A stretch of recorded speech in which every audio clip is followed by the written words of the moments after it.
Hello बच्चों, how are you? I hope you all are doing very well. So, welcome back to my channel Study with Nitesh. तो देखो बच्चों, आज की video में हम क्या पढ़ेंगे? तो आज के वीडियो में हमने एक प्रूफ सीखेंगे, एक प्रूफ को सीखेंगे, एक क्वेश्चन का प्रूफ करेंगे। ये 10th क्लास का क्वेश्चन है, 10th क्लास में पूछा जाता है। तो let's look at the question कि क्वेश्चन क्या है। देखो क्वेश्चन है prove that root 2 is irrational. हमें याद आया क्वेश्चन, समझ गए ना? हाँ, ये ऐसा क्वेश्चन है जिसको समझने में बच्चों को बहुत डिफिकल्ट होता है। मतलब थ्योरी क्वेश्चन है तो वो रटते हैं, दे मेमोराइज द क्वेश्चन और उनके पास कोई ऑप्शन बचता नहीं। So we have to understand it very well. हमें इसको समझने की कोशिश करना है, ना कि रटने की। तो I will try my best to teach you कि जिससे आपको ये समझ में आ जाए। ठीक है, तो देखिए इसका हम प्रूफ देखने जा रहे हैं। तो प्रूफ क्या है?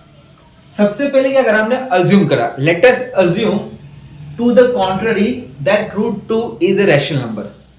मतलब प्रूफ करना है कि रूट 2 इरेशनल नंबर है, बट हम क्या करें? उसका उल्टा, उसके अपोजिट हमने अज्यूम कर लिया कि रूट 2 क्या है? रैशनल नंबर है। क्लियर है ना? अगर रूट 2 रैशनल नंबर होगा मतलब वो क्या, किसके फॉर्म में होगा? p बाई क्यू के फॉर्म में होगा ना। तो p बाई क्यू हमने यहां नहीं लिया, हमने r और s ले लिया। तो हमने रूट 2 को क्या लिख दिया? r अपॉन s के फॉर्म में लिख दिया, जहां r और s क्या है? इंटीजर्स हैं। ठीक है, और दोनों ही जीरो के इक्वल नहीं है, ना तो r और ना तो s, दोनों ही जीरो के इक्वल नहीं है। रूट 2 को मैंने r अपॉन s अज्यूम कर लिया क्योंकि हमने रूट 2 को रैशनल नंबर माना है। क्लियर है यहां तक? नाउ सपोज, अब क्या सपोज करना है कि r और s का कोई कॉमन फैक्टर होगा। ऑब्वियसली r और s कोई इंटीजर होंगे तो उनका कॉमन फैक्टर भी हो सकता है। तो जो कॉमन फैक्टर होगा उससे अगर मैं r और s को डिवाइड करूं तो जो नंबर आएगा वो नंबर आएगा a बाय b। मैंने क्या करा? r और s को उसके कॉमन फैक्टर से डिवाइड किया, मतलब कैंसिल किया। तो क्या आंसर आया मेरा? रूट 2 इक्वल टू a और b। मतलब a और b यहाँ पे को प्राइम नंबर है, मतलब a और b को प्राइम नंबर है, मतलब a और b का अब कोई फैक्टर नहीं होने वाला, उनका कोई फैक्टर अब यहाँ पे नहीं है क्योंकि r और s का जो फैक्टर था उससे हमने कैंसिल मार दिया। तो हम a और b पे आ गए। a और b क्या है? को प्राइम। यहां तक समझ में आ गया होगा? अगर आ जाए तो शेयर कीजिए, लाइक कीजिए। ठीक है, नहीं आने का सवाल नहीं है, समझ में आएगा ही। नहीं आए तो रीवॉच द वीडियो, वापस से देखो। देखो अब root 2 equal to a by b पे आ गए। तो यहाँ पे squaring on both side, squaring on both side कर दोगे तो रूट 2 का स्क्वायर कितना हो जाएगा? 2a स्क्वायर और b स्क्वायर हो जाएगा। यहां से b स्क्वायर की वैल्यू क्या मिल जाएगी? b square equal to a square by 2। Now look at here, यहां पे क्या कर रहा है? 2 क्या कर रहा है? a स्क्वायर को डिवाइड कर रहा है। 2 क्या कर रहा है? a स्क्वायर को डिवाइड कर रहा है। इट मींस 2 जो होगा a को भी डिवाइड करेगा। 2 डिवाइड्स a आल्सो। ठीक है, अब 2 डिवाइड a कर रहा है, इट मींस हमने क्या करा? 2 डिवाइड a जो होगा उसको हमने c मान लिया। क्या मान लिया? c। और c क्या है? c is integer, c is also a integer. यहां तक क्लियर है? अब आगे मैं लिखता हूं, फिर आगे और समझाता हूं आपको। क्लियर?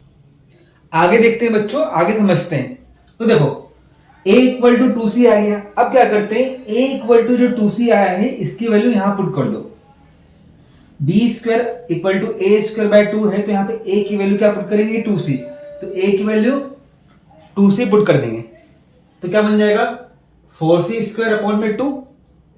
सिंप्लीफाई करेंगे तो बन जाएगा 2c स्क्वायर, या फिर b square equal to 2c square, या फिर c square equal to b square by 2 लिख सकते हैं। अगेन द सेम थिंग, यहां पे दिख रहा है 2 divides b square. 2 divides b square मतलब 2 आल्सो डिवाइड्स b।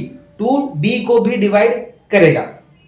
अब देखो पहले हमने देखा कि 2 a को डिवाइड कर रहा है, यहां क्या दिखा रहा है? दिखा हमने कि 2 a को डिवाइड कर रहा है, और यहां क्या दिखा हमने कि 2 b को भी डिवाइड कर रहा है। इट मींस हम बोल सकते हैं a and b have at least 2 as a common factor. 2 क्या है, ए और बी का कॉमन फैक्टर है अदर देन 1 के बजाय भी एक कॉमन फैक्टर 2 है ए और बी का। बट अभी हमने पढ़ा था but this contradict the factor that A and B have no common factor.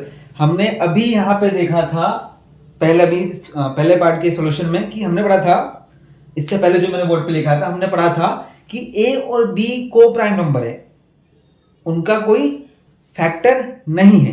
पर यहां पे आप क्या बोल रहे हो कि 2 क्या है, दोनों के फैक्टर है।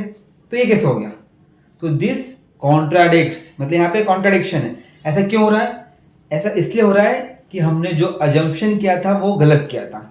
हमने अजम्पशन किया था कि √2 क्या है, रैशनल नंबर, बट वो अजम्पशन गलत है।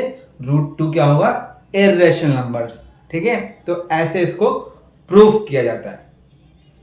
मैंने पहले ही बोला था दिस इज अ थ्योरेटिकल। इसका आंसर आप एग्जाम में लिखोगे तो थ्योरी आपको दिखेगी, मैथमेटिकल एक्सप्रेशन बहुत कम है। तो आपको समझना है, जैसे मैंने समझा है वैसे लॉजिक लगा के समझना है और फिर अपने को लिख के आना है एग्जाम में। जैसे हमने √2 का सीखा, वैसे √3 √5 को भी हम प्रूफ कर सकते हैं कि वो इरेशनल नंबर से। I hope this is clear to you. I tried my best to explain you. मैंने आपको पूरी कोशिश की कि आपको ये समझ में आ जाए, फिर भी नहीं आए तो आप वीडियो को वापस से देखिए, री वॉच द वीडियो, पॉज करके देखिए, नोट्स बनाइए। नहीं आए तो कमेंट करिए, मैं फिर कमेंट में आपके आंसर देने की कोशिश करूँगा। और वीडियो पसंद आए तो please share this video to all the 10th aspirant students. Thank you for watching. See you in the next video.